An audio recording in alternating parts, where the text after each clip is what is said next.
Alhamdulillahirabbil alamin wassalatu wassalamu ala Rasulillah wa ala alihi washabihi ajmain. Subhanaka la ilma lana illa ma 'allamtana innaka antal alimul hakim. Rabbi shrah li sadri yassir amri fahlul 'uqdatam min lisani yafqahu qawli amma ba'du. Saudaraku sekalian yang insyaallah dimuliakan oleh Allah, mari kita bersyukur pada Allah dengan sebenar-benar syukur bahwa sampai detik kali ini siang hari yang luar biasa bersyukur pada Allah. Allah kasih karunia kita umur, kesehatan, rezeki yang berlimpah, iman yang kuat insya Allah, dan istiqomah di jalannya ya. Di kita ini pokoknya tidak ada kata kecuali alhamdulillah, alhamdulillah, alhamdulillah. Segala nikmat ini adalah datangnya dari Allah. Termasuk niat kita ingin membuat video ini untuk kemaslahatan umat ya. Jadi ini saya ngalap berkah, mohon pada Allah supaya dicatat sebagai orang-orang yang cinta kedamaian, cinta keadilan, dan cinta kemaslahatan umat. Ini kontribusi ini untuk negeri ini yang saya cintai. Saya lahir di sini ya. Saya bukan lahir di Arab, bukan lahir di Eropa, bukan di Amerika. Saya lahir di Indonesia ya, di Jawa Timur, termasuk Indonesia ini. Maka tentu saya akan memberikan kontribusi untuk umat. Jadi begini ya, negeri kita ini kan khususnya 7 tahun 8 tahun terakhir ini kan hiruk pikuk ya, ini nggak ada habis-habisnya. Mungkin ada sebagian masyarakat yang tidak tahu bahwa mereka melihat oh sekarang enak, banyak tolnya di mana-mana ya, bagus ya, kita akuilah itu luar biasa. Nggak pernah ada penguasa yang sebelumnya membangun sehebat ini ya. Jadi banyak tol, kemudian yang paling nampak tol jalan raya ya, yang lain-lain nggak begitu ya, atau fasilitas yang lain mungkin orang bilang wah ya. Nah masalahnya begini ya saudaraku sekalian, semua pada tahu lah, saya hanya bilang bahwa ini cinta saya pada negeri ini dan pada umat ini, sehingga saya memberikan video ini sebagai paling tidak nasihat, paling tidak memberikan pencerahan. Sebab kecerdasan itu milik siapapun yang memiliki kecerdasan ya. Nah jadi begini, negeri ini memang 8 tahun terakhir ini adalah pembangunan yang luar biasa. Bahkan saking hebatnya penguasa sekarang ini, itu semua partai-partai itu ketakutan sekali. Ini hebat, berarti nggak tahu ini monster apa hantu ya, saya nggak tahu ya. Silahkan menafsirkan Anda sendirilah. Ini hebat, ini prestasi. Jadi saking hebatnya penguasa sekarang ini, semua partai itu tidak mau beroposisi kecuali yang partai yang hebat. Ya, jadi kalau ada partai ya, apakah di dalam pemerintahan maupun di luar pemerintahan itu beroposisi dengan penguasa sekarang, berarti hebat. Karena penguasa sekarang juga hebat, ditakuti masyarakat, ditakuti tentara aja takut, pokoknya semua takut lah ya. Nah masalahnya bukan itu, bukan takut ini bisa hantu, bisa apa ya, bisa Superman ya. Kalau Superman kan semua takut ya, hantu pun juga takut ya. Mak Lampir, Nyi Roro Kidul ya semua takut, termasuk Superman, hebat. Nah masalahnya di sini saudaraku, semua tahu bahwa ini adalah ngutang ya. Sebenarnya hutang piutang itu hal yang lumrah ya. Di dalam masyarakat aja kan, kalau kita nggak punya duit kan hutang ya. Jangankan kita masyarakat kecil, masyarakat yang awam ya, orang yang kaya ya, sekali berkonglomerat itu bukan duitnya, dia nggak punya duit, dia hutang itu lumrah lah, biasa saja ya. Nah masalahnya adalah ketika hutang itu bukan sekedar hutang, ketika hutang itu menjadikan jaminannya itu jiwa, itu jadi masalah. Apa itu hutang jaminan jiwa? Hutang ini sebenarnya saya katakan bahwa negeri ini secara status itu, jadi ada status, ada real ya. De status de jure dan de facto. De jure itu status. Jadi misalnya suami istri itu statusnya nikah kan gitu kan. Tapi de factonya suaminya nggak pernah pulang-pulang atau istrinya nggak pernah pulang-pulang ya. Sekarang coba ada istri yang nggak pernah pulang-pulang. Ini apakah bisa apakah bisa dikatakan sebagai suami istri ya. Jadi istrinya itu ngobrol cinta kemana-mana, one night standing ya, one night standing. Istrinya itu ketemu orang di KRL, one night standing, ketemu di Comberan, di kolam renang, di kolam busuk, di kolam teri, itu one night standing. Coba apakah bisa dikatakan suami istri seperti ini? Nggak pulang-pulang itu rame dan seterusnya. Nah antara status dan fakta itu kadang-kadang sering berbeda ya. Jadi status ini, Indonesia itu merdeka dari 1945, 17 Agustus ya. Itu statusnya. Nah, secara de facto-nya tidak pernah merdeka. Kenapa? Dijajah Belanda itu ratusan tahun. Kenapa Belanda bisa menjajah Indonesia ratusan tahun? Ya karena Belanda itu kecil, Belanda itu company. Siapa yang bilang Belanda itu hebat? Nggak ada. Belanda itu kecil, perusahaan dia. Pasar dagang company yang cuman datang ke sini perusahaan lah. Berapa puluh kapal pesiar bawa dagangan kemudian datang ke sini. Yang membuat Belanda bercokol di negeri ini itu karena didukung antek-antek pribumi yang sangat terkenal, dan ini nggak jarang dikupas secara hebat ya, ditutup-tutupi. Kenapa? Karena antek-antek nanti melahirkan antek-antek berikutnya, gitu loh masalahnya.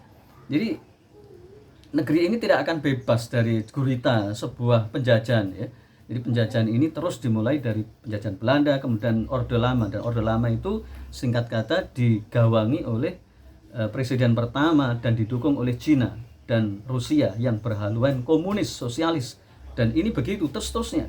Nah, ketika rezim Orde Lama ini digulingkan oleh Orde Baru yang berhaluan Barat, maka yang terjadi adalah permusuhan abadi dari Orla ke Orba, di mana ini kedua-duanya sama-sama mendukung dan menggelontorkan duit, dana yang tidak terbatas, militer, sanksi ekonomi internasional, sanksi politik internasional, sanksi ini, blok timur dan blok barat, yaitu ya.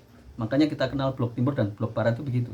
Jadi akhirnya Orde Baru ditumbangkan oleh Orde Reformasi, yang notabene Orde Baru itu yang melahirkan budaya barat di sini ya. Ini buka-bukaan aja ya. Dan korupsinya di mana-mana, tapi waktu itu malu-malu ya.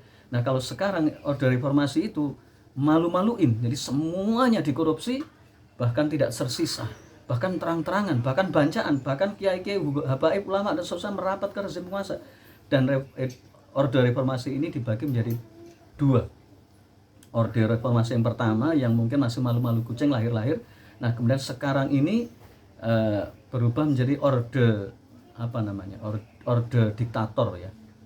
Ya sekarang berarti saya mengalami orde baru, orde reformasi ya, 2 kali orde reformasi ya, dan itu masih belum seberapa. Nah, ini orde diktator sekarang ini mengerikan, semua ketakutan, protes disikat seperti zamannya orde baru pernah saya mengalami ya. Tapi kalau masa orde baru wajar karena pada saat itu orang pintar sedikit sekali ya. Ada dunia juga, media massa juga sedikit tertutup lah ya. Tapi kejem, saya pernah mengalami sendiri bagaimana Orde Baru itu menyikat habis lahan politiknya, dan itu didukung oleh Amerika. Jadi Amerika Barat itu kejamnya luar biasa. Nah, kemudian digulingkan sama Orde Diktator ini. Orde Diktator ini sejatinya di pro Cina. Hukum asalnya ini adalah sebenarnya pertarungan kepentingan politik ekonomi internasional ya, jadi antara Cina dan Barat ya, dan Indonesia itu kendalikan oleh kedua-duanya ini. Nah, singkat kata saya ingin menyampaikan bahwa kalau Indonesia atau negeri ini nggak punya hutang, langkah apa yang harus dilakukan? Yang pertama, karena negeri ini meniru Cina dan Barat, negara-negara kapitalis di Barat ya, Eropa, Amerika, Australia, itu adalah negara kapitalis, itu mengutamakan pajak, semua dipajakin, mulai dari besar dan kecil. Tapi ingat bahwa mereka itu berlaku pada rakyat awam ya. Kalau rakyat atas itu hanya ya bisa ditipu lah, main kucing-kucingan, kalau bahasanya main gayus tambunan ya. Jadi bayarnya pajak itu dikurangi ya, dia dengan nyogok pegawai pajak, dan itu semua negara bisa ya. Dan lebih kejam lagi itu negara Cina lebih keras lagi karena mereka permainannya di atas ya. Artinya ini sebenarnya Cina dan Barat itu sama lah. Oleh karena itu dalam konsep Islam itu pajak itu nomor 13, bukan pajak. Kalau negeri kita itu pengen makmur dan pengen bagus, yang langkah pertama adalah bisnis sumber daya alam ya, bisnis sumber daya alam mulai dari minyak bumi, gas alam, uranium, boksit, tembaga, mangan, emas, berlian, hutan, laut, sungai, dan banyak sekali ya, mata air, gembala, tempat khusus, semuanya itu dikendalikan oleh negara. Nah, ini kan milik umum sebenarnya. Jadi kita lahir di sini, hakikatnya setiap penduduk ini sama, punya kewajiban sama, punya hak yang sama ya, di mata sebuah pemerintahan negara ya. Jadi presiden itu sebenarnya nggak ada istimewanya. Dia istimewa karena jabatannya presiden, tapi sejatinya haknya sama. Dia tidak boleh monopoli kekuasaan, tidak boleh monopoli harta kekayaan, ya. Jadi ini dipegang oleh negara, dan negara itu diberikan untuk rakyat, ya. Kalau kita ingat zaman SD, pasal 33 ayat 1, 2, dan 3, bumi dan isinya dikelola oleh negara dan diberikan untuk kesejahteraan rakyat. Sekarang omong kosong, ya. Karena negara ini niru barat, maka yang terjadi adalah semua dikendalikan monopoli penguasa, ya. Ini termasuk Cina, ya. Cina ini jangan dikira sosialis itu hebat. Sosialis sekarang nggak ada, ya. Yang ada itu sosialis kapitalis. Jadi Cina, Rusia itu kelihatannya aja sosialis, yang digembar-gemborkan sosialis, hakikatnya itu kapitalis. Jadi yang kayanya memonopoli negara. Jadi nanti negara ini dikendalikan taruhlah sekitar 100 orang lah, ya. Atau mungkin lebih kecilnya itu 50 orang super kaya, ya. Kemudian bawahnya itu 200 orang, ya. Mereka bisnis yang gede-gede itu, ya. Kalau bisnis pisang goreng itu mah itu paling banter satu hari kalau laris ya 100.000. Kalau bisnis minyak goreng, ya itu bisa 1 miliar, ya, satu hari. Kalau minyak bumi, wah itu bisa 1 triliun, ya. Makanya orang-orang yang Anda lihat di televisi yang mereka itu calon presiden atau partai ini rebutan, itu mereka itu miskin hatinya itu. Kenapa? Mereka itu orang-orang kaya, tapi oleh Allah dicabut qanaah, dicabut rasa kepuasan itu, dicabut sehingga kurang. Ya, ini yang Anda nanti kecewa. Cobalah, hanya gara-gara nasi goreng aja itu dia mengorbankan perasaan sekian juta pengikutnya. Nasi goreng, berapa sih nasi goreng, ya? Paling kalau di sini 20.000, ya. Gampang sekali. Hanya gara-gara sepele. Jadi Anda tobatlah, saudaraku, tobatlah dari hiruk pikuk pemilu yang nggak jelas itu. Ya, mereka itu penipu rakyat, dan masya Allah, ya. Jadi orang-orang yang kaya-kaya, anggota dewan, menteri, pejabat yang merapat ke rezim komunis, rezim diktator sekarang ini adalah orang-orang yang miskin hati, ya. Mereka itu mampu menipu rakyat, kemudian mereka diajak untuk merapat, ya. Siapa yang tidak merapat atau dilibas, ya, akan dilaknat, akan dihujat. Dan tim ini ditopang oleh cyber, ya, cyber crime, ya, baik yang resmi maupun tidak, buzzer, badut istana. Jadi lengkap sudah, seperti zamannya Orde Baru. Orde Baru punya dukun, punya menteri, punya pedagang, punya pengusaha. Tapi ini lebih jahat. Orde Baru aja sudah jahatnya minta ampun, Orde Baru. Kenapa? Orde Baru waktu itu orang pada tidak pinter, media sedikit sekali, semua ditekan oleh Orde Baru. Nah sekarang orde keterbukaan, banyak orang pinter. Siapa yang menentang rezim sekarang ditindas ini. Kejam sekali. Naudzubillah. Kalau saya mikir diri saya sendiri, nggak perlu saya ceramah begini, tuh nggak perlu. Udah saya aman. Allah yang memberikan kenikmatan. Tapi saya demi umat ini loh, umat, dan saya cinta penguasa diktator. Saya cinta ke mereka. Saya ingatkan, kamu nanti oleh Allah ditanya oleh Allah. Perbuatanmu itu ditanya oleh Allah. Kamu mengibuli rakyatmu, kamu mengkhianati rakyatmu, kamu berdusta pada rakyatmu. Jangankan Anda, Pak Lurah aja ditanya oleh Allah. Apalagi Anda presiden, Anda menteri, Anda wali kota, Anda bupati. Takutlah.